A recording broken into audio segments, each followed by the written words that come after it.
Écoutez, ce soir on revient sur notre sujet, l'Église que le monde attend, dont le monde a besoin, celle que Dieu veut. Donc la semaine dernière on a commencé à voir cet autre aspect de l'Église que Dieu veut et que le monde attend, une Église qui est tournée vers l'extérieur. Et je reviens sur le texte de base, donc Actes chapitre 1er et le verset 8. Mais vous recevrez une puissance, le Saint-Esprit. Bien sûr, il est question du Saint-Esprit en tant que personne qui communique la puissance dont nous avons besoin. Pourquoi ? Eh bien, le Saint-Esprit survenant sur vous, et vous serez mes témoins. À Jérusalem, dans toute la Judée, dans la Samarie et jusqu'aux extrémités de la terre. Donc une église qui est tournée vers l'extérieur, ce n'est pas une église qui attend que le monde entre, mais c'est une église qui va vers le monde. Donc qui est tournée vers l'extérieur, exactement comme Jésus l'a fait d'ailleurs. Et on va le voir. Et une église tournée vers l'extérieur, c'est ce que nous avons vu la semaine dernière. Je fais juste un rappel rapide. Donc a reçu une mission qui est très claire. Il ne s'agit pas d'être des observateurs, des spectateurs, des consommateurs, mais il s'agit d'être des témoins. Des témoins, donc là où Dieu nous a placés, et puis hors de notre zone de confort, et aller jusqu'à l'extrémité donc de la terre. Et nous sommes témoins, des témoins, c'est-à-dire de ceux qui ont vécu une expérience et qui partagent cette expérience avec ceux qui ne la connaissent pas. Et cette expérience est une expérience fondamentale, essentielle, c'est celle de la nouvelle naissance. Et c'est tout le développement de ce chapitre 3 de l'Évangile selon Jean, quand on regarde ce dialogue entre Jésus et Nicodème, et Jésus dit bien, il faut que vous naissiez de nouveau. Et il parle de cette naissance spirituelle sans laquelle on ne peut pas entrer, c'est vrai, dans le royaume de Dieu.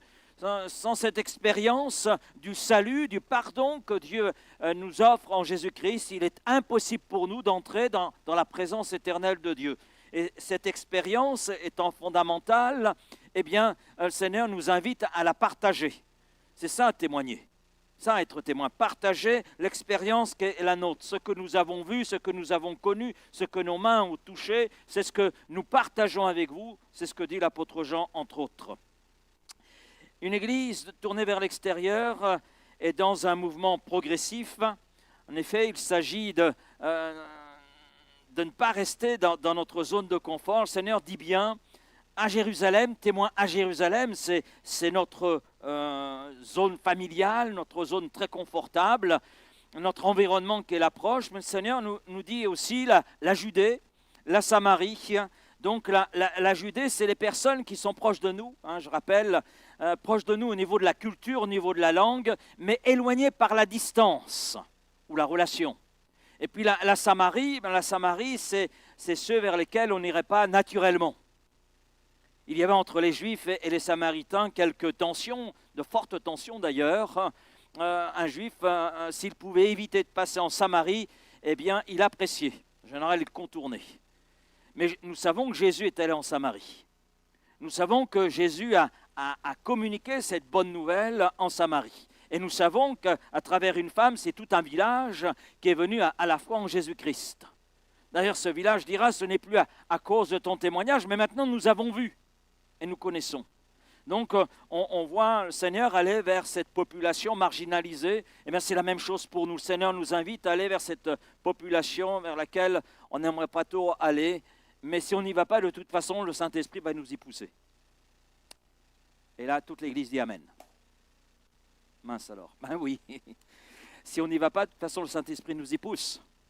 L'église de Jérusalem était bien dans son confort, c'était formidable, il vivait un réveil. Le Seigneur ajoutait chaque jour à l'église ceux qui étaient sauvés. Mais à un moment donné, le Seigneur leur a dit, non, je vous ai dit d'aller. Il y a Jérusalem et il y a Judée, la Samarie.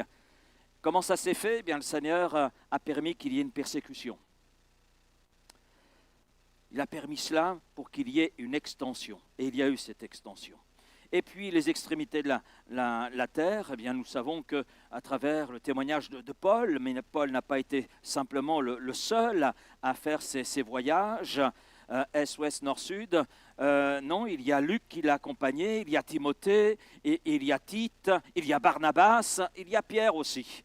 Donc, on voit que l'évangile, c'est là répandu. Répandu donc à Jérusalem, acte 2, répandu en Judée, acte 3 et 7, et puis acte 8, la Samarie, et puis dans les chapitres suivants, eh bien jusqu'aux extrémités de l'Empire romain à l'époque. Donc, le Seigneur nous demande exactement la même chose. Une église tournée vers l'extérieur, donc ça, c'est la suite de ce que nous avons vu la semaine dernière. Je viens de faire un résumé, maintenant nous abordons ce qui est pour ce soir. Une église tournée vers l'extérieur compte sur la puissance du Saint-Esprit. Non seulement sur la présence du Saint-Esprit, mais aussi sur la puissance du Saint-Esprit. Ce que Jésus demande n'est possible que par la puissance du Saint-Esprit. D'ailleurs, le livre des Actes, que l'on appelle les Actes des Apôtres, aurait pu s'appeler les Actes du Saint-Esprit. Parce que le Saint-Esprit est omniprésent du premier chapitre jusqu'au dernier chapitre. C'est la personne, j'allais dire, principale. Ce n'est pas Pierre, ce n'est pas Paul, ce n'est pas Jacques qui sont les personnages principaux. Ils ne sont que des instruments, c'est ce qu'ils ont voulu être, accepter d'être, entre les mains du Saint-Esprit pour accomplir l'entièreté de la volonté de Dieu à ce qui les concernait. Acte 1.8, mais vous recevrez une puissance, le Saint-Esprit survenant sur vous, et vous serez mes témoins. Donc, être ce que Dieu veut que nous soyons, une église tournée vers l'extérieur, c'est possible par la puissance du Saint-Esprit. Et je dirais que ça, c'est le cœur même de Acte 1.8. Tout est possible avec la personne et la puissance du Saint-Esprit. Sans le Saint-Esprit, les efforts de l'Église deviennent des efforts humains. Qu'est-ce que l'on voit? On voit, avant la Pentecôte, les disciples timides, craintifs, fuyards, désorganisés.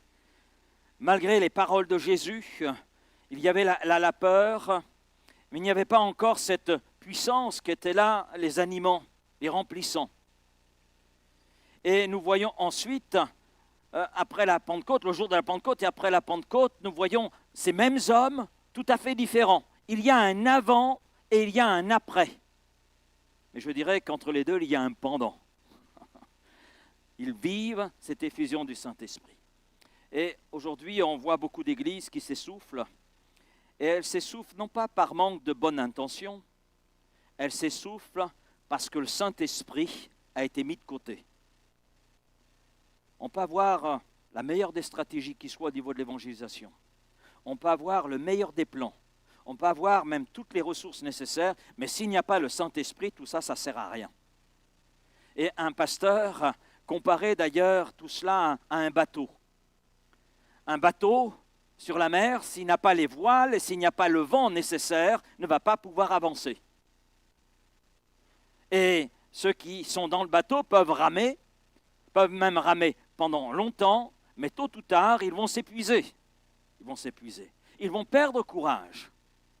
Et à travers cette histoire, ce pasteur montre que c'est le Saint-Esprit qui peut seul conduire ce bateau qu'est l'Église à aller de l'avant, à ne pas s'essouffler et à avancer. À avancer. C'est le Saint-Esprit qui convainc le monde de péché, Jean chapitre 16 et verset 8. Il est le consolateur. Ce n'est pas l'éloquence qui change le cœur. Ce n'est pas l'éloquence qui transforme les cœurs, qui transforme les vies. Mais c'est l'action invisible du Saint-Esprit qui utilise le témoignage qui est le nôtre, qui utilise la prédication de l'Évangile pour que les cœurs soient transpercés, que les cœurs viennent à la foi en Jésus-Christ. Sans cette action du Saint-Esprit, rien ne se produit. Je me souviens de cet homme de Dieu qui a marqué notre mouvement, qui est aujourd'hui auprès du Seigneur. Il disait ceci: aujourd'hui je prêche le même évangile que je prêchais avant de connaître le Saint-Esprit. La différence, c'est qu'aujourd'hui, des cœurs changent, alors qu'avant, rien ne changeait. Cet homme était dans un mouvement où on ignorait la personne et l'œuvre du Saint-Esprit. Il a été mis de côté, il prêchait l'Évangile, cet homme. Il aimait Dieu, puis il a découvert, à travers ce réveil de la Pentecôte en France, il a découvert la personne et la puissance du Saint-Esprit dans sa vie. Et il pouvait dire, mais je prêche le même Évangile, mais il y a des fruits qu'il n'y avait pas auparavant.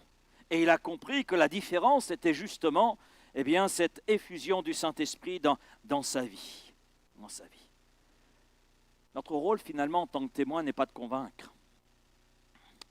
Notre rôle est finalement de collaborer avec la personne du Saint-Esprit, avec celui qui est le consolateur, c'est-à-dire celui qui chemine à nos côtés.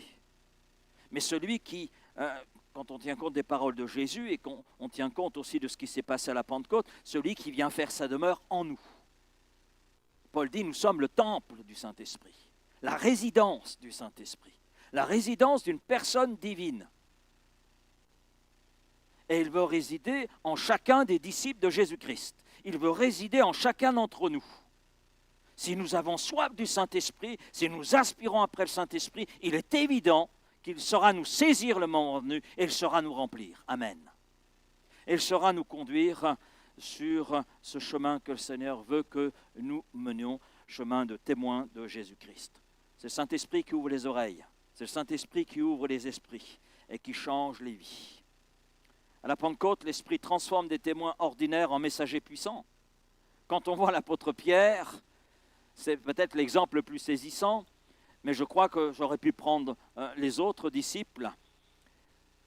On parle de Pierre parce qu'il en est plus parlé peut-être que Barthélemy, que d'autres. Mais quand on voit Pierre dans les évangiles, quand on voit l'expression de toutes ses faiblesses, des manquements qui sont les siens, ce n'est pas faute de bonne volonté, on ne peut pas lui reprocher.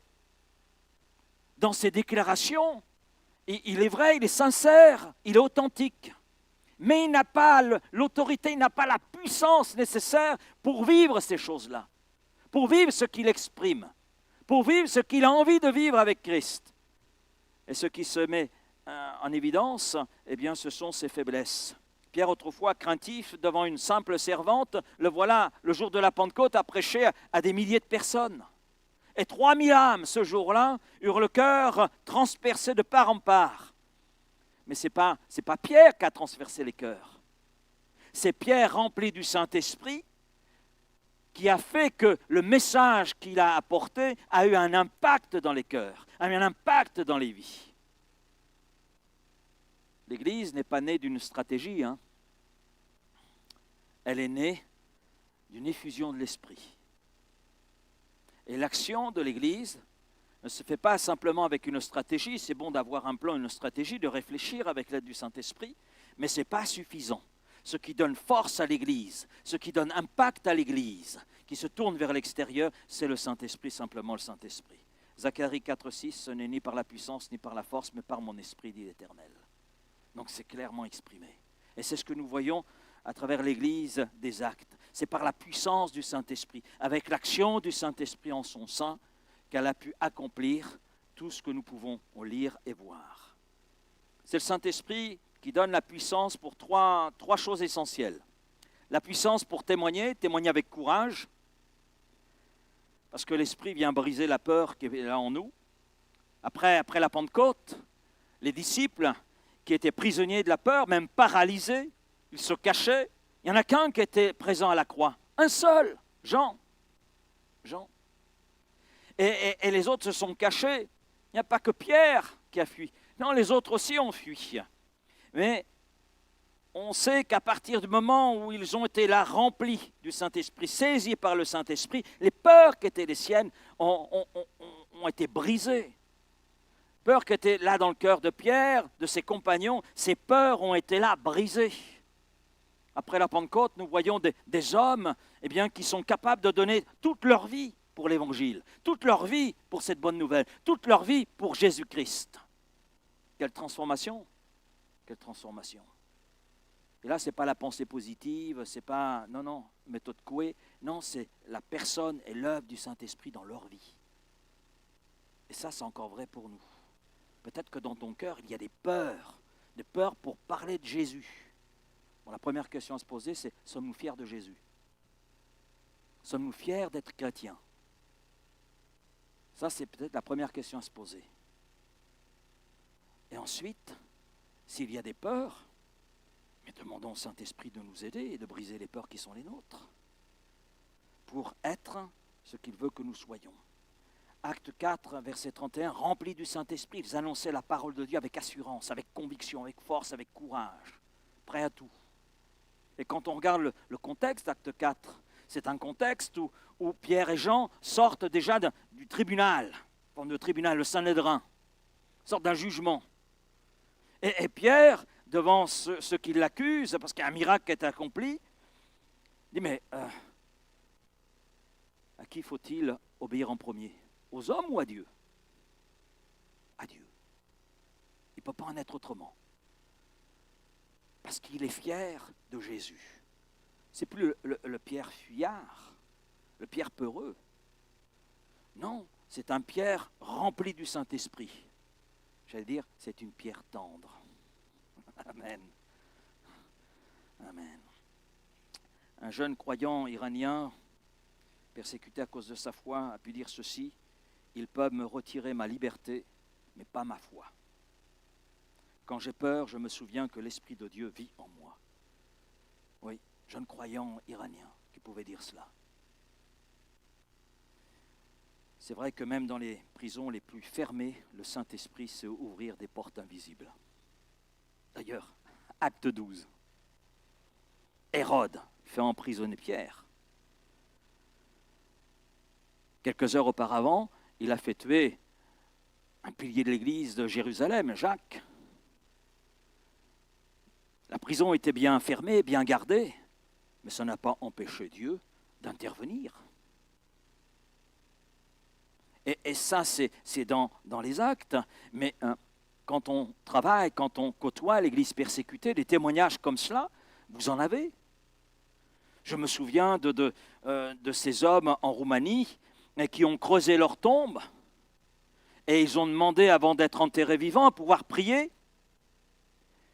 Et alors qu'ils priaient, ils ne voyaient pas ce que Dieu faisait, mais les hommes qui étaient prévus pour les enterrer ont tous fui, ils se sont retrouvés seuls. Parce que le Seigneur est intervenu. Et des témoignages comme cela, il y en a, parce que Dieu n'a pas changé. Il reste toujours le même. Le Saint-Esprit n'a pas changé. Quand on parle de Dieu, c'est le Père, c'est le Fils, c'est le Saint-Esprit. Dans leur nature, dans leur force, ils n'ont pas changé. Ils restent toujours les mêmes, le Père, le Fils, ainsi que le Saint-Esprit. Et le Saint-Esprit, comme hier, est capable d'ouvrir n'importe quelle prison et de donner des portes pour que l'on puisse échapper aux œuvres de l'adversaire.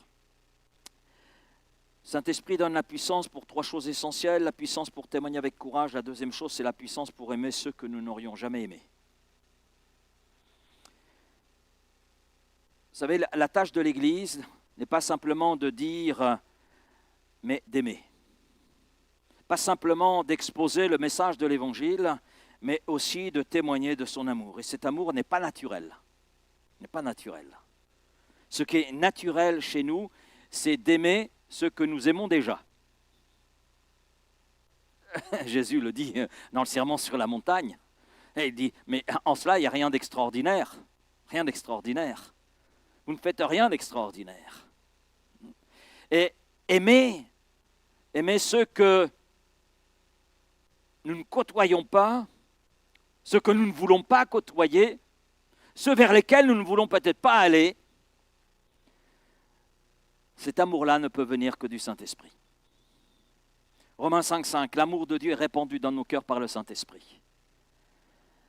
L'amour qui était là, manifesté par Christ, est déversé en nous, dans nos cœurs, par le Saint-Esprit. Pierre n'aurait jamais mis les pieds dans une famille païenne. Jamais. Jamais. Et pourtant, acte 10, alors qu'il est là dans la prière, alors qu'il est là dans la présence de Dieu, il reçoit cette révélation. Et dans cette révélation, il lui dit, ne considère pas comme impur ce que Dieu a purifié. Ne considère pas comme impur ce que Dieu considère comme pur. Et pourtant, il est devant une nappe sur laquelle il y a des choses qui sont impures selon sa conception, selon même la loi de Moïse. Et il est là poussé par le Saint-Esprit à reconsidérer les choses sous un autre angle, sous l'angle de Dieu. Sous l'angle de Dieu. Le résultat, c'est que l'Évangile atteint la famille de Corneille et on voit une nouvelle étape qu'elle a franchie dans l'avancement, le développement de l'Église. Une nouvelle étape de cette mission mondiale qui commence. Pierre, dans son légalisme, il l'a brisé. Amen. Il l'a brisé et conduit par le Saint-Esprit à aller dans une maison de païens de témoigner de l'Évangile. Alors il n'est pas le seul à être légaliste, puisqu'il sera convoqué. Il sera convoqué. Et il dira ceci, mais ce que nous avons vécu à la Pentecôte, c'est ce qui s'est passé chez Corneille. J'ai à peine fini de prêcher que le Saint-Esprit est descendu et les a remplis comme il nous a remplis dans la chambre haute. Pouvais-je m'opposer à cela? Et là, ses compagnons, qui étaient aussi légalistes que lui, ont dû reconnaître que Dieu était à l'œuvre. Et ils ont accepté, par l'action du Saint-Esprit, d'aimer ceux qu'ils ne désiraient pas aimer. L'Esprit, vous savez, le Saint-Esprit, c'est élargir notre cœur. Amen. Autant qu'il élargit notre champ d'action. Et il veut élargir notre cœur. Et c'est ma prière pour ma vie, ma prière pour l'Église. Seigneur, élargis notre cœur. Trop souvent, on est sélectif. Élargis notre cœur. Que nous soyons par la puissance du Saint-Esprit capables d'aimer tous ceux qui nous entourent.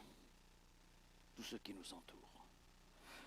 Troisième chose, pour laquelle le Saint-Esprit donne la puissance, la troisième chose, c'est la puissance pour produire du fruit qui dure. Vous savez, le but du Saint-Esprit, ce n'est pas simplement de convaincre, de conduire à des conversions, on va dire, rapides. Non, le Saint-Esprit veut transformer les vies. Et transformer. C'est ça le but du Saint-Esprit. Transformer les vies afin que cette vie transformée produise un fruit. Si je tiens compte de Jean 15, c'est un fruit, beaucoup de fruits, et un fruit qui demeure. Pas un fruit qui va apparaître 3 matins et qui le 4e disparaît. Non, mais un fruit qui demeure, qui est là durable. Et là durable. Galates 5, versets 22-23, on sait de quel fruit il s'agit. Le fruit de l'esprit. C'est l'amour, la joie, la paix, la patience, la bonté, la fidélité, la douceur, la maîtrise de soi.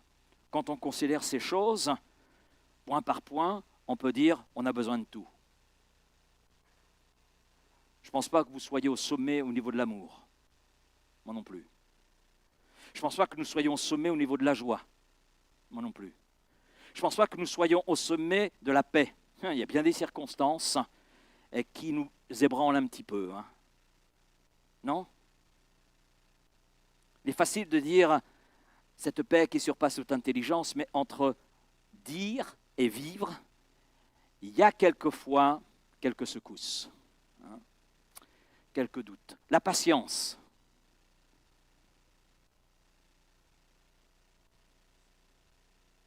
Je crois qu'on n'a pas encore atteint les sommets. Si vous avez atteint le sommet, dites-moi-le. Je vous pique une dose. La bonté. Alors, je crois que là aussi, la fidélité. Ce n'est pas trop la caractéristique que l'on voit la plus évidente aujourd'hui. Et c'est là que l'on doit être vigilant, parce que le Seigneur dit qu'avant son retour, beaucoup abandonneront la foi. Donc, feront preuve d'infidélité. Donc, Seigneur, on a besoin de cette fidélité. La douceur. Bon, je n'ai pas encore atteint les sommets, mais ce qui me rassure, c'est de savoir que vous également. La maîtrise de soi. Aïe, aïe, aïe. Maîtriser sa langue, ce petit gouvernail qui ne nous conduit pas toujours là où on voudrait aller. Donc je crois qu'au niveau effectivement du fruit de l'esprit, le fruit que veut produire l'esprit, quand on regarde le fruit de l'esprit, c'est le caractère même de Christ. Son but, c'est de nous conduire à la ressemblance de Jésus-Christ, mais nous ne sommes pas encore dans cette ressemblance. Et sans l'esprit, nos efforts produisent du bruit. Ça fait beaucoup de bruit, de l'esbrouf. Mais avec l'esprit, ça produit du fruit. Amen. Amen. Je poursuis, le Saint-Esprit ne fait pas que nous donner la puissance.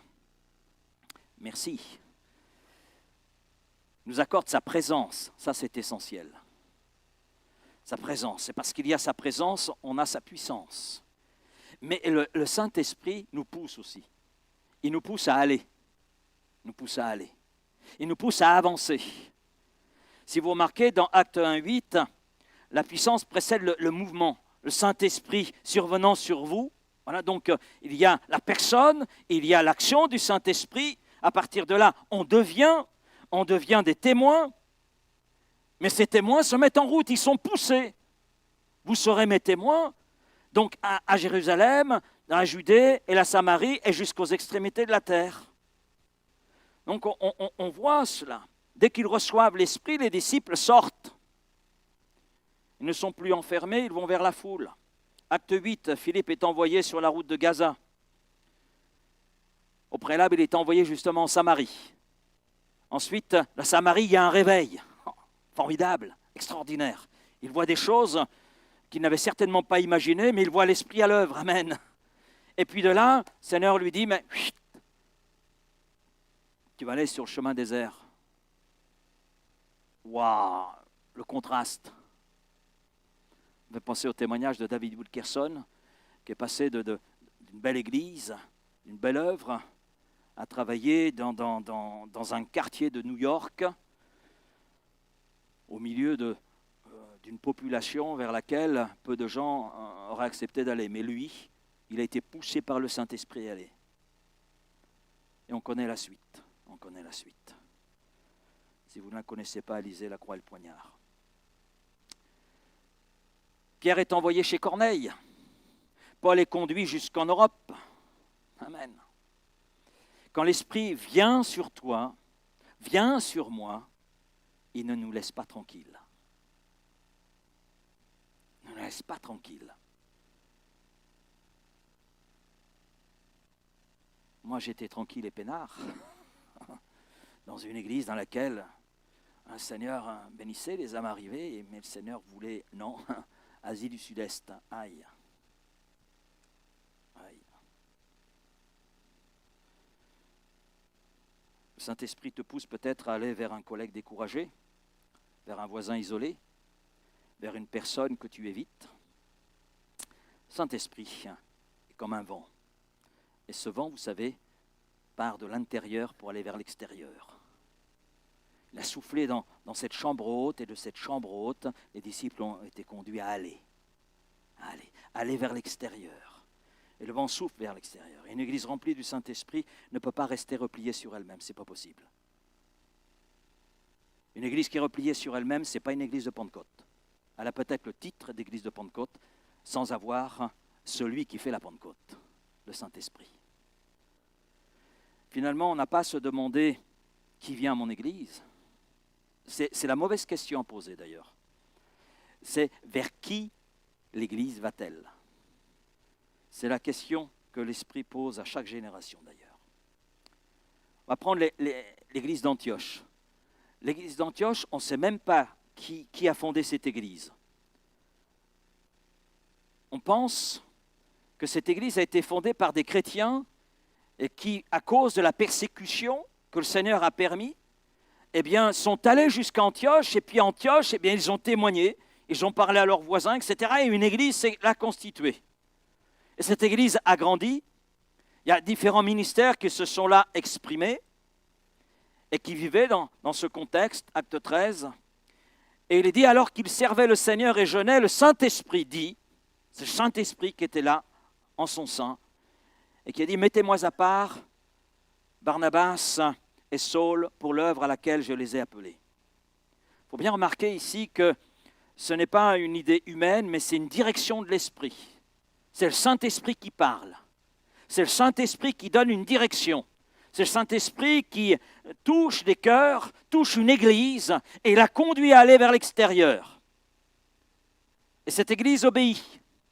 Il prie pour Barnabas et Saul, il les envoie, il y a ce soutien qui est là dans la prière, dans la foi, dans le rapport aussi, parce que Barnabas et Saul reviennent à Antioche pour rapporter tout ce que Dieu a fait à travers leur ministère et à travers aussi le ministère de cette église d'Antioche, parce qu'ils ont pu faire ce qu'ils ont fait Parce que l'Église était là dans la prière.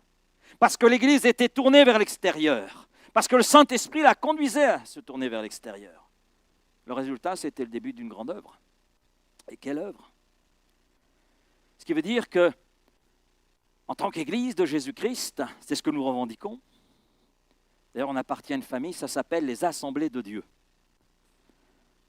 La définition du mot Église, assemblée. Assemblée autour d'eux, autour de Jésus-Christ, parce que nous avons été sortis du monde. Nous sommes hors de ce monde pour être à Christ. Mais étant à Christ, nous sommes envoyés dans le monde. Je ne te prie pas, Père, de les ôter de ce monde, mais de le préserver de ce monde, afin qu'ils soient ses témoins, remplis du Saint-Esprit. Ce qui veut dire qu'en tant qu'Église, nous devons chercher la puissance avant toute chose. Rien ne se passe sans la prière, rien ne se passe sans la personne et l'œuvre du Saint-Esprit. Et c'est ce dont nous avons besoin plus que jamais.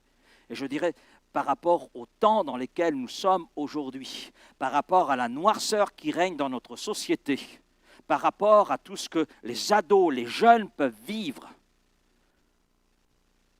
aujourd'hui, sans la puissance du Saint-Esprit, nous ne pourrons pas les atteindre. Nous avons besoin plus que jamais de la présence du Saint-Esprit.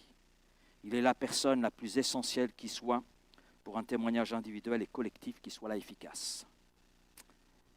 Puis demandez chaque matin, Saint-Esprit, vers qui veux-tu me conduire? Vers qui veux-tu me conduire? Et je pense que si nous exprimons une telle prière avec un cœur sincère, le Saint-Esprit saura nous conduire. Amen. Le Saint-Esprit vous conduira. Vous conduira dans toute la vérité, c'est vrai, mais à communiquer aussi la vérité, à la partager. Il s'agit de cultiver une dépendance constante. Ne pas se laisser piéger par nos peurs, nos craintes, nos doutes, mais faire confiance à la personne et l'œuvre du Saint-Esprit dans nos vies.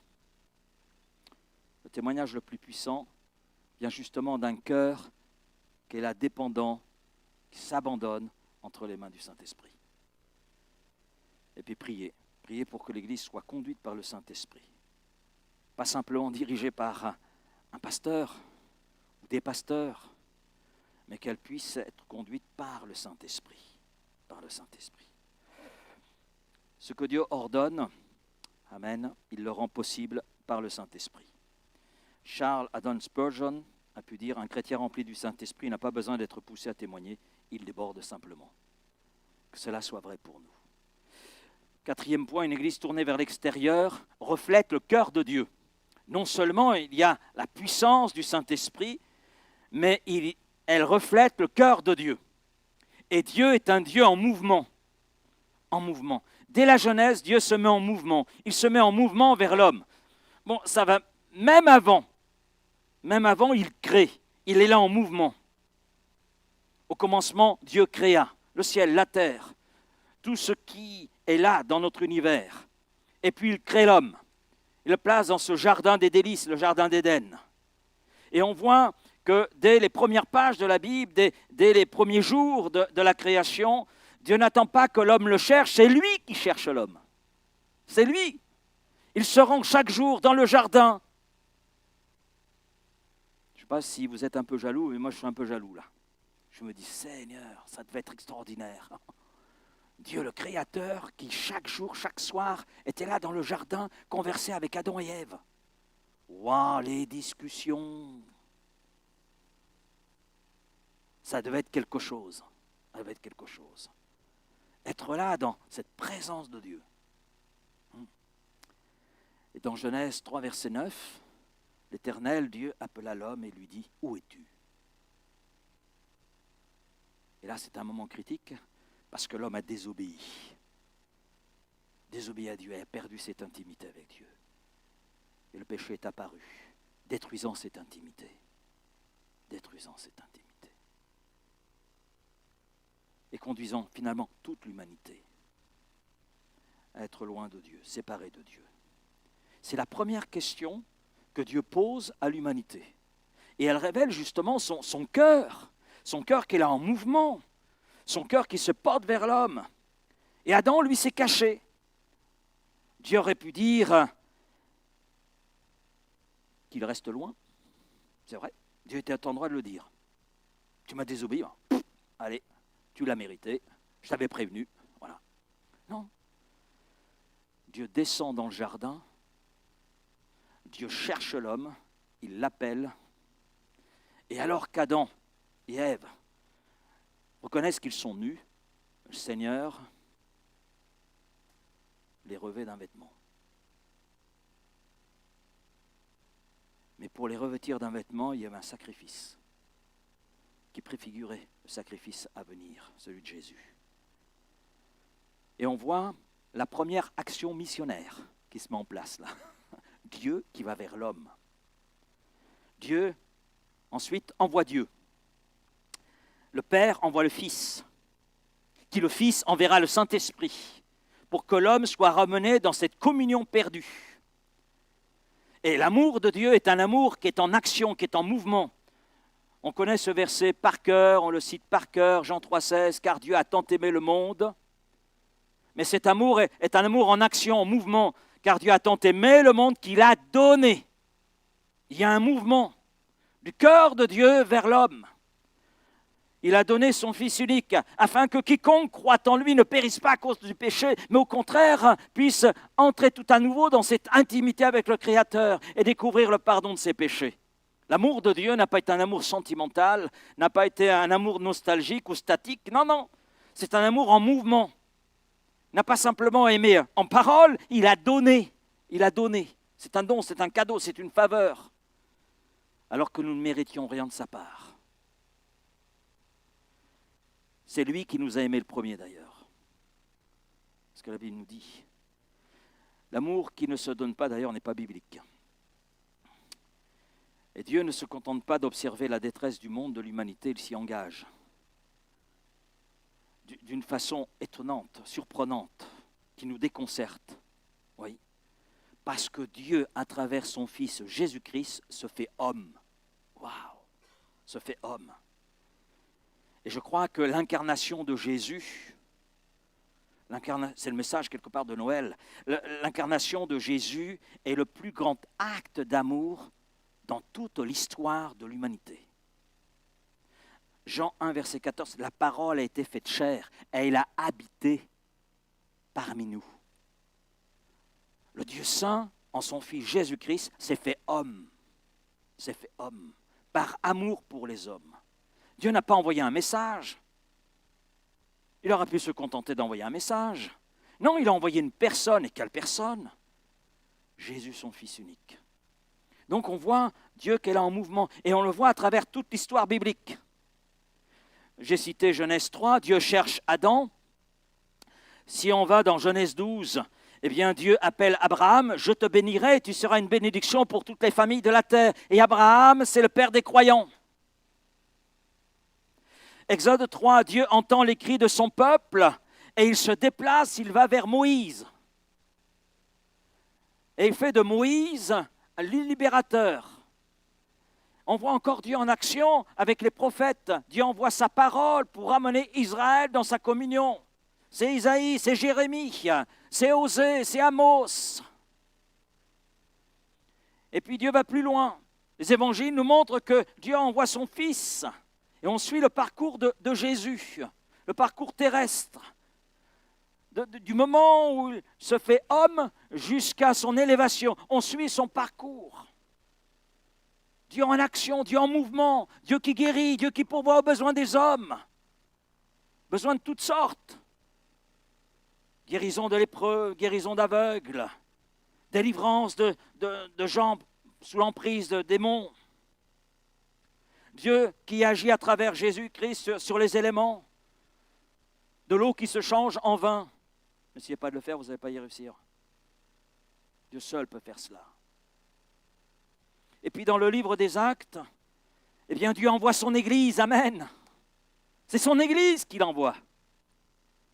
C'est son Église pour accomplir la continuité de la mission de Christ pour que le monde connaisse l'Évangile, la bonne nouvelle. Donc de la Genèse à l'Apocalypse, Dieu est en mouvement. Il ne reste jamais indifférent d'ailleurs à la souffrance humaine, on le voit à travers tout ce parcours, parce que Dieu par nature est amour. Et son amour se porte sur l'humanité. Et l'Église doit être le témoin de cet amour manifesté.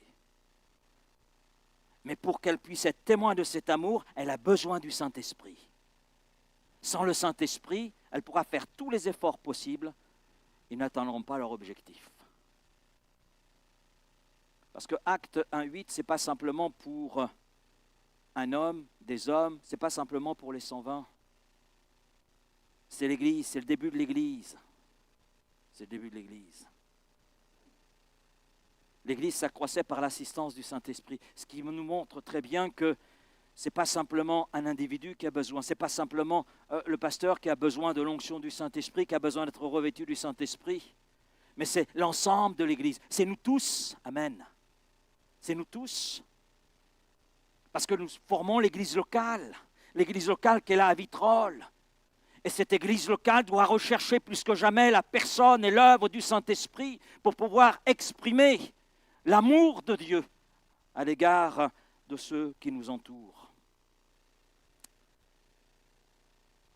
L'Église participe, j'allais dire, à la manifestation de l'amour de Dieu. Et c'est pour cela que le Saint-Esprit la remplit et la conduit.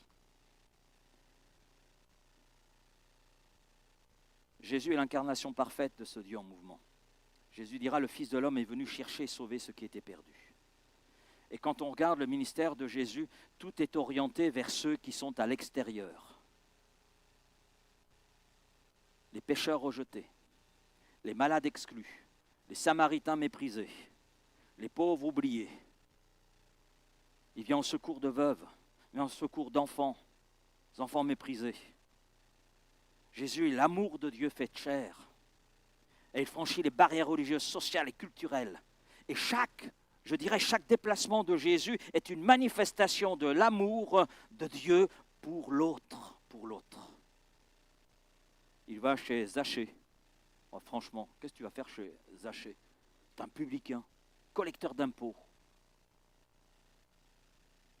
S'il y a des gens en plus des Samaritains que les Juifs n'aiment pas, ce sont justement ces collecteurs d'impôts.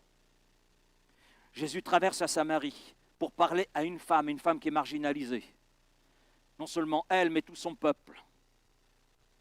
Il guérit le serviteur d'un centenier romain, un étranger.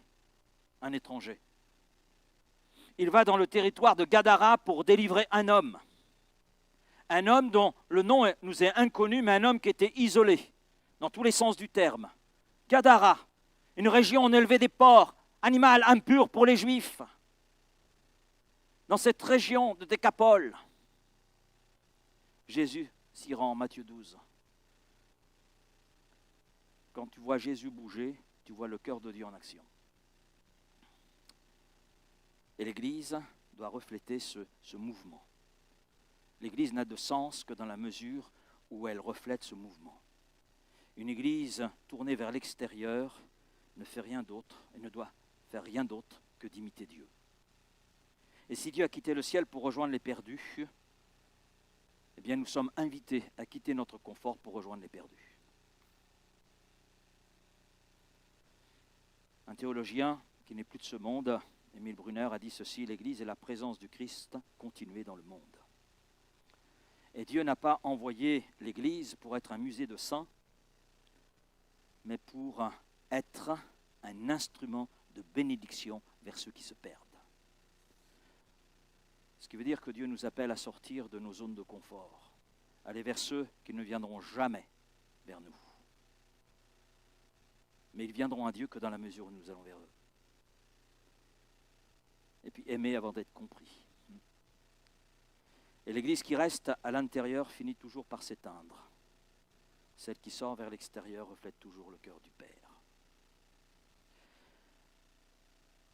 Au XIXe siècle, William Boss, qui est le fondateur de l'Armée du Salut, il voyait Londres sombrer dans la pauvreté, il voyait Londres sombrer dans l'alcoolisme. Et puis un jour, un responsable d'église lui dit ceci: « Écoute, William, pourquoi tu perds ton temps à aller dans la rue ? Parce que de toute façon, les gens n'iront jamais à l'église. Et William Boss a répondu, alors nous irons à eux. Nous irons à eux. Et cette simple phrase a déclenché un mouvement mondial d'évangélisation et de compassion. Pourquoi? Parce que William Boss a tout simplement compris ce qu'était le cœur de Dieu. Dieu va toujours vers ceux qui sont loin. Nous étions loin de lui, il est venu vers nous. Et heureusement, s'il n'était pas venu vers nous, où en serions-nous aujourd'hui? Pas là, c'est certain. Peut-être que pour plusieurs d'entre nous, nous ne serions même plus là. 5e point, une église tournée vers l'extérieur vit sur le modèle de son chef Christ. Oui, c'est Christ le chef de l'église. C'est lui la tête. Le Seigneur dit, je bâtirai mon église. Mon église. Et Jésus a vécu tourné vers l'extérieur. Je reviens sur ce verset, le Fils de l'homme, Luc 19, 10, le Fils de l'homme est venu chercher et sauver ceux qui étaient perdus. Jésus n'a pas attendu que les gens viennent à lui dans la synagogue. Non, il allait dans les rues, dans les maisons, sur les marchés. Il allait vers les puits, là où il savait qu'il y avait du monde, là où il savait qu'il allait rencontrer quelqu'un. Et sa vie sa vie entière d'ailleurs, était un mouvement porté vers les autres. Et c'est vrai qu'une église tournée vers l'extérieur ne sélectionne pas à qui elle va parler. Elle va vers ceux que le monde évite, ceux vers lesquels Jésus irait. Amen. Bon, je suis tout seul là. Vous m'abandonnez là d'un seul coup.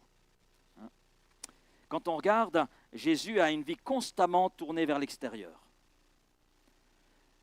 Chaque page d'ailleurs des évangiles nous montre Jésus en mouvement. Il quitte le ciel pour la terre, il quitte les foules pour une personne, il quitte la sécurité pour accomplir le plan du Père. Comme le Père m'a envoyé, dira Jésus, Jean 20, 21, moi aussi je vous envoie. Ce qui veut dire que la vie même de Jésus, son parcours terrestre est pour nous un modèle. C'est un modèle pour l'Église. Un modèle pour l'Église. Aller, aimer, servir, sauver. Il y a un homme, William Temple, qui a dit ceci, l'Église n'existe pas pour elle-même, mais pour ceux qui ne font pas encore partie d'elle. Et puis William Temple disait aussi, l'Église est la seule société qui existe principalement pour le bien de ceux qui n'en sont pas encore membres. Amen. Amen. C'est profond, hein? Une Église centrée sur elle-même, quelque part, trahit son Dieu. Elle trahit le cœur de Dieu. C'est peut-être difficile à entendre ce que je dis, mais si je tiens compte de la parole de Dieu, c'est cela. Si on n'accomplit pas le plan de Dieu, le plan que Dieu veut pour son Église, ben alors on trahit son cœur.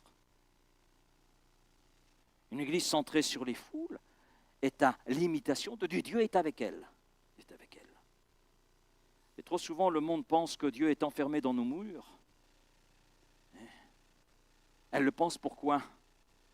Parce que l'Église peine à aller vers l'autre, peine à sortir de sa zone de confort. Être disciple de Jésus-Christ, c'est être à l'exemple du Maître, c'est-à-dire adopter le même mouvement, porter le même message. Jésus a traversé les frontières pour rencontrer la Samaritaine, des frontières culturelles, des frontières religieuses, pour rencontrer une femme. Il a affronté le rejet. Le rejet pour qui? Pour libérer un possédé. Et il a brisé les préjugés et accepté de manger avec un pécheur.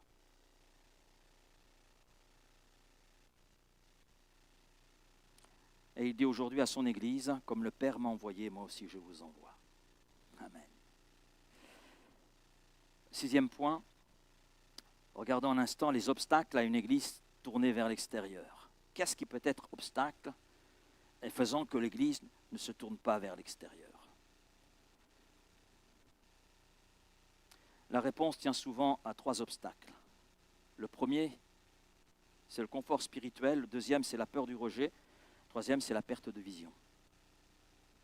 Et ces freins ne sont pas des freins nouveaux. C'est la parole de Dieu qui nous montre cela, comme nous allons le voir. On les retrouve dans le livre des Actes, entre autres. Chez les disciples eux-mêmes. C'est les disciples eux-mêmes qui nous révèlent ces 3 obstacles. C'est les obstacles qu'ils ont rencontrés. devant lesquels ils ont été placés. Mais nous sommes placés devant les mêmes obstacles. Ces hommes et femmes sont de la même nature, étaient de la même nature que nous. On leur ressemble. On leur ressemble. Selon une étude qui a été faite en 2019, 93% des chrétiens croient qu'ils devraient partager leur foi, mais, selon ce même sondage, seulement 29% le font activement. Autrement dit, 7 chrétiens sur 10 gardent le message de l'Évangile pour eux. C'est comme si nous avions trouvé une source d'eau vive, mais que nous refusions d'en parler et encore moins de le partager avec ceux justement qui meurent de soif. Et selon ce sondage qui a été fait en 2019, peut-être que les choses ont changé depuis, on s'aperçoit que l'intention ne suffit pas. Il faut l'action. Il faut qu'il y ait ce mouvement. Les disciples avaient cette intention. Ils y avaient d'ailleurs goûté. Ils ont été envoyés à 2 reprises, 2 moments différents. Et ils ont accompli, par l'autorité de Jésus, des choses extraordinaires. Et ils sont revenus très enthousiastes. Très enthousiastes.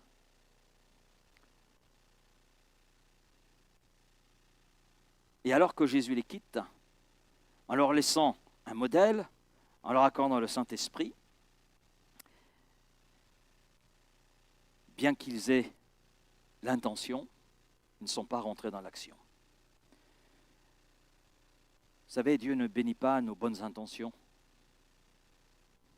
Il bénit premièrement notre obéissance. Le confort spirituel, nous avons toujours fait comme cela. C'est le premier obstacle, la routine, le confort. Nous avons toujours fait comme cela, ce n'est pas notre culture de faire autrement. Pourquoi changer puisque ça a toujours marché comme cela? Mais vous savez, l'Évangile n'a jamais été, j'allais dire, une histoire de confort, c'est une histoire de mouvement. Les premiers disciples étaient bien à Jérusalem, étaient justement dans un confort. Pourquoi aller ailleurs puisque nous sommes bien ensemble? En plus, le Seigneur ajoute chaque jour à l'Église ceux qui sont sauvés, donc pourquoi faire plus? C'est vrai cela. Je me mets à leur place, certainement que j'aurais eu la même réaction, c'est sûr d'ailleurs. Puisque ces hommes, je leur ressemble, on est de la même nature. Mais Jésus avait dit, vous serez mes témoins à Jérusalem, en Judée, et en Samarie et jusqu'aux extrémités de la terre. Et il a fallu une persécution, acte 8.1, pour que l'Église se disperse et annonce la parole ailleurs. Et c'est vrai que parfois on est des fois étonné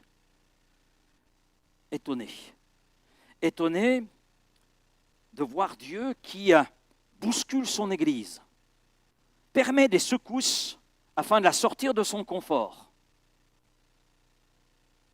Je me souviens d'une église qui a été l'une des premières dans une région de France. Il y a eu des choses extraordinaires qui se sont accomplies dans cette église.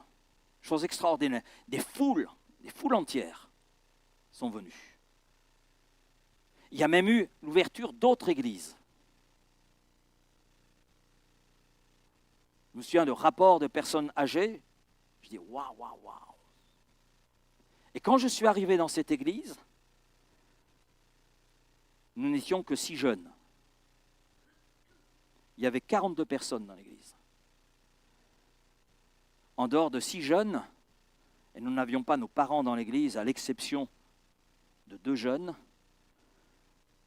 l'ensemble de l'auditoire était composé de personnes âgées. Je pense que la moyenne d'âge tournait autour des 70 ans. Mais merci Seigneur. Et quand j'entendais les rapports, je me dis, Seigneur, c'est pas possible. C'est pas possible. C'est pas possible. Je crois que le Seigneur a permis, les gens m'ont parlé de certaines situations, et je me dis, mais le Seigneur a finalement permis dans l'histoire de cette église qu'il y ait des secousses pour l'amener à réaliser qu'elle était rentrée dans un confort, mais elle avait oublié sa mission. Elle avait perdu sa mission. Un prédicateur a dit ceci, le confort est l'ennemi de la croissance spirituelle. Vous savez, une église confortable finit par se contenter de son programme pour elle-même en oubliant qu'elle existe pour les autres. Et je crois que notre prière, et c'est aussi ma prière, parce que c'est un danger devant lequel je suis aussi, tout pasteur que je suis, Seigneur, dérange-moi si c'est nécessaire pour que d'autres puissent te connaître. S'il faut que tu me bouscules, bouscule-moi. Et c'est vrai qu'en ce moment, quand on regarde notre programme avec Raphaël, rien n'est comme on le veut. Rien. Voilà. Cette semaine, on n'a pas arrêté d'être dérangé. Voilà. Hier, nous étions avec un Nzigane d'origine serbe qui avait des besoins, mais ce n'était vraiment pas le moment. C'était surtout pas le moment. Ben non. Il nous a dérangé, mais ce n'est pas pour quelques minutes. C'est un peu plus d'1 heure. Mais il avait besoin. Et je vous répétez-le pas, hein, mais surtout pas au Seigneur. Dans mon cœur, j'ai dit, mais Seigneur, ça me dérange. J'ai autre chose à faire. Ça ne vous arrive pas de penser comme ça? Rassurez-moi, je ne suis pas tout seul. Et c'est comme cela en ce moment. Ah oui. À partir du moment où on dit, Seigneur, dérange-moi si nécessaire pour que d'autres puissent te connaître, eh bien, il faut accepter d'être dérangé. Que notre confort soit bousculé. Le deuxième élément, c'est la peur. La peur du rejet. Et si on se moquait de moi? Beaucoup de chrétiens ont peur par rapport au regard des autres. Peur des moqueries, peur des coups même, peur du rejet, peur d'être montré du doigt, peur de perdre ses amis. Mais la peur nous paralyse. La peur fait qu'on n'avance pas, fait qu'on reste sur place. Mais restant sur place, on n'accomplit pas ce que le Seigneur veut que nous accomplissions. Oui. Et si on n'accomplit pas ce que le Seigneur veut que nous accomplissions, que fait le Saint-Esprit? Il va voir ailleurs. Hein? Non? On est étonné quelquefois, Saint-Esprit, où es-tu? Si tu me mets en route, le Saint-Esprit, au même titre que Dieu, il est en mouvement, il se met en mouvement. Il se met en mouvement. Si le Seigneur fait pas la chose, si le Seigneur n'agit pas avec une personne pour accomplir son œuvre, il va choisir quelqu'un d'autre. Si l'Église X n'accomplit pas l'œuvre à laquelle le Seigneur l'appelle, c'est pas grave, le Seigneur va agir avec une autre. Il n'est jamais pris au dépourvu. Jamais pris au dépourvu. Et on le sait, par rapport au réveil qu'il y a eu en France, début des années 30, je me souviens du rapport d'un pasteur protestant qui dit, mais quand il y a eu la Pentecôte, nous avons ouvert le parapluie. Ça voulait dire, nous avons refusé de recevoir. Il a fait ce constat, mais il réalisait qu'il était passé à côté de quelque chose de beau, de grand, pour sa vie et pour l'Église dont il avait la responsabilité à ce moment-là. Et c'est terrible, parce que nous avons travaillé dans une région où il y avait de beaux temples, mais ils étaient en ruine. Et pourtant, on avait appris qu'il y avait des choses extraordinaires qui s'étaient produites. Mais ces temples étaient en ruine, inutilisables. Inutilisable. C'est terrible. C'est terrible. La peur. La peur. Mais quand le Saint-Esprit est là, amen. Quand on laisse le Saint-Esprit, eh bien, alors la peur disparaît. Et c'est le courage qui vient dépasser les peurs qui sont les nôtres. Et le Saint-Esprit nous aide à vaincre ces peurs. J'imagine Pierre et Jean devant le Sanhédrin. Ça ne devait pas être facile. Et il est dit, Pierre rempli du Saint-Esprit. Ce qui veut dire que dans son cœur, Seigneur, qu'est-ce que je peux faire devant ces hommes? Qu'est-ce que je peux dire devant ces hommes? Je suis persuadé qu'il avait cette prière, qu'il y avait une certaine peur qui était là. Que puis-je dire? Que puis-je faire, Seigneur? Et là, il nous est dit, rempli du Saint-Esprit. Mais d'ailleurs, ces hommes ont été confondus.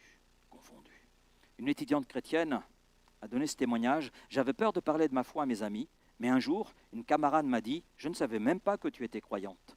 Ce jour-là, j'ai compris que mon silence disait plus que mes mots. Waouh! L'amour de Christ, l'amour pour Christ, doit être plus fort que la peur du rejet, la peur du regard des autres. Ce qui importe, ce n'est pas le regard des autres. Lorsque nous serons dans la gloire, ce qui comptera, c'est le regard de Dieu. Ce qui aura de la valeur, c'est le regard de Dieu. Peu importe ce qu'aura été le regard des autres, mais c'est le regard de Dieu. Quel regard a-t-il sur ta vie? Quel regard a-t-il sur ma vie? Quel regard a-t-il sur l'Église? Troisième point, c'est la perte de vision. Vouloir grandir sans aller vers l'autre, c'est impossible. Impossible. Et ça, il existe, c'est une tentation très subtile, elle existe dans de nombreuses églises, vouloir grandir, mais sans sortir, sans faire ce qui doit être fait. Vouloir l'action de Dieu à l'intérieur sans répondre à l'appel de Dieu vers l'extérieur. Et en fait, c'est une vision amputée. C'est une croissance tournée vers elle-même, alors que Jésus a dit, Matthieu 28, allez, mettez-vous en mouvement. Et dans ce mouvement, voici, je serai avec vous tous les jours jusqu'à la fin du monde. Alors on aime bien la dernière partie. On aime bien la dernière partie. Oui, mais c'est si nous allons, que le Seigneur est chaque jour avec nous. Si nous n'allons pas, où est le Seigneur alors? Où est le Seigneur? Quand l'Église oublie le aller, elle cesse d'être en mouvement, elle devient un musée. Et une Église qui perd cette vision du aller finit par finalement se replier sur elle-même. Elle cherche la sécurité, la protection, mais elle cesse quelque part d'être Église de Jésus-Christ. Elle cesse de regarder dehors, parce que les autres deviennent des menaces, des dérangements, des inconnus. Que le Seigneur nous garde de tout cela. Regardons Laodicée. C'est le symbole même de la perte de vision. Apocalypse chapitre 3, les versets 15 à 17. Je crois que c'est un miroir, c'est un miroir un peu brutal, c'est vrai. Le Seigneur dit, je connais tes œuvres. Tu n'es ni froid ni bouillant. Parce que tu es tiède, je te vomirai de ma bouche. C'est le Seigneur qui parle. Cette parole, vomir de sa bouche, c'est terrible. Laodicée est l'église tiède, c'est-à-dire une église autocentrée, l'église de complaisance, puisqu'elle disait « je suis riche ». Autrement dit, on se débrouille très bien sans aller vers les autres. Et Jésus révèle sa réalité spirituelle, mais tu es pauvre, aveugle et nu. Aveugle, c'est-à-dire qu'elle ne voit pas ce pourquoi elle existe. Elle est pauvre parce qu'elle n'a pas de fruits, elle n'est plus de fruits. Nue parce qu'elle n'a plus de témoignage, elle n'a plus rien à donner. Plus rien à donner. Elle est vide. La tiédeur, ce n'est pas un manque d'énergie. Ce n'est pas ça la tiédeur. Quand je tiens compte de l'église de Laodicée, dans ce qui est dit. Non, ce n'est pas du tout cela. La tiédeur, c'est un manque de vision. Un manque de vision. Pas de vision, pas de développement. Puisque faute de vision, dit l'Écriture, le peuple périt. Mais quel peuple?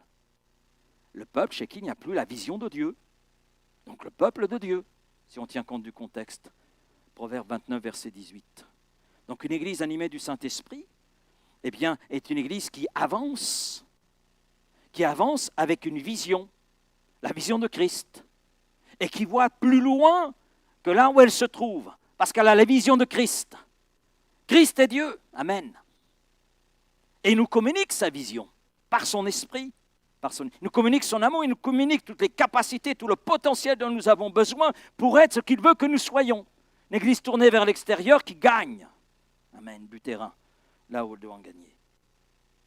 Et cette église-là écoute les besoins autour d'elle, et il y en a. Elle se laisse déranger, même s'il faut souffrir. Elle voit les perdus avant de voir son propre confort. Comment devenir une église tournée vers l'extérieur? Je vais conclure avec ça. On va déjà commencer par la prière. La prière, c'est le moteur de toute action. Les disciples, avant de connaître la Pentecôte, ils sont là dans la prière, ils sont là dans la chambre haute. Et ce n'est pas un jour, 2 jours, 3 jours. Non, c'est 10 jours.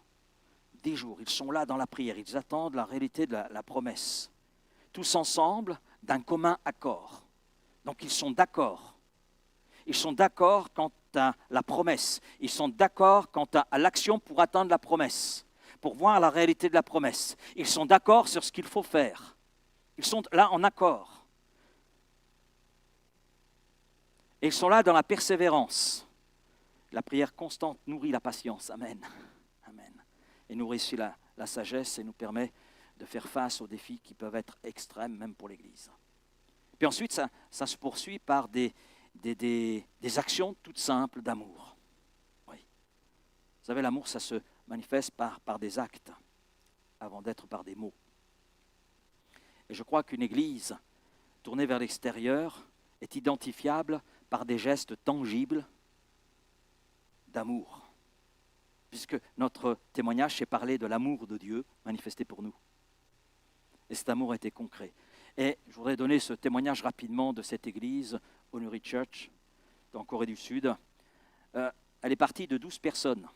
12 personnes. Et puis l'église a instauré une règle toute simple. C'est parti de quelque chose de tout simple. Chaque membre devait bénir 3 personnes par semaine, par un geste, par une prière, par une aide, par une parole. Le résultat, c'est qu'il y a une transformation massive de vie. Et l'Église a connu une croissance. Et aujourd'hui, ce n'est pas 12, mais c'est des milliers dans cette Église. Et c'est parti de choses toutes simples, d'actes tout simples.